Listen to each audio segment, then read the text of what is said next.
ही में केंद्र सरकार की तरफ से पेश किए गए बजट को लेकर आम जनता में नाराजगी दिखाई दे रही है, जिसका ताजा मामला हरियाणा के झज्जर जिले से सामने आया है, जहां केंद्रीय बजट का विरोध करते हुए एसयूसीआई कार्यकर्ताओं ने प्रदर्शन किया।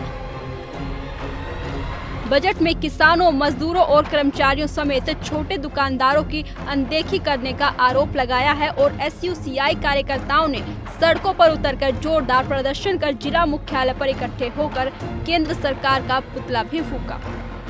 ये केंद्र सरकार का पुतला फूंका है, जो पिछली 1 तारीख को केंद्र सरकार ने बजट प्रस्तुत किया है, वो किसान विरोधी, मजदूर विरोधी, कर्मचारी विरोधी, छोटे दुकानदार व्यापारियों का विरोधी, अर्थात मेहनत का जनता के हित में उसमें कुछ भी नहीं है।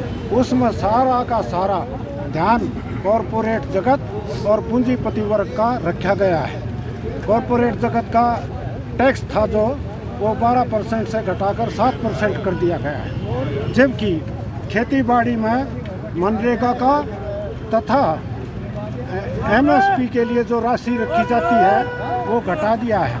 सिंचाई का कोई प्रावधान इसमें नहीं किया गया है। इसके साथ साथ जो किसानों से वादे कर रखे थे और जो इन्होंने अपने घोषणा पत्र में जो वादे किए थे, हर साल 2 करोड़ रोजगार देंगे, रोजगार के बारे में एक शब्द भी नहीं है। उल्टा सितंबर से 2 रुपये excise duty diesel petrol gas पर और लग जाएगी, अर्थात ज़रूरी चीज़ें और भी महंगी हो जाएंगी।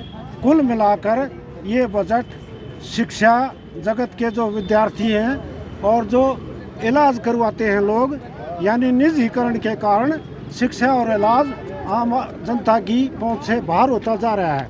पूरा ध्यान पीपी मॉडल पर रखा गया है, यानी पब्लिक प्राइवेट पार्टनरशिप। इसमें प्राइवेट का हिस्सा 99% होगा और जो सरकार का हिस्सा है वो केवल 1% होगा, अर्थात पीपीपी मॉडल से निजीकरण पर ध्यान दिया जा रहा है। निजीकरण से कंपनियों का मुनाफा बढ़ेगा और कर्मचारियों को थोड़ी तनख्वाह और ज़्यादा समय उनसे काम लिया जाएगा। महंगाई बढ़ेगी, इससे जनता और परेशान होगी। इसलिए हमने आज ये केंद्र सरकार का पुतला दहन किया है, क्योंकि ये इनका जो बजट है ये जन विरोधी और किसान मजदूर विरोधी है। प्रदर्शनकारियों ने सरकार पर आरोप लगाते हुए कहा कि केवल कॉरपोरेट जगत और पूंजीपतियों को फायदा पहुंचाने के लिए कॉरपोरेट जगत के टैक्स को 12% से घटाकर 7% कर दिया गया है। खेती बाड़ी और सिंचाई प्रणाली का कतई ध्यान नहीं रखा गया। प्रदर्शनकारी सरकार पर किसानों के वायदे पूरे न करने के भी आरोप लगा रहे हैं। तो देखना होगा कि आने वाले समय में ये बजट आम जनता के कंधों पर महंगाई की मार किस कदर मारता है, या सरकार के अनुसार इस बजट से कुछ राहत भी मिल सकती है। लिविंग इंडिया न्यूज़ के लिए झज्जर से सुमित कुमार की रिपोर्ट।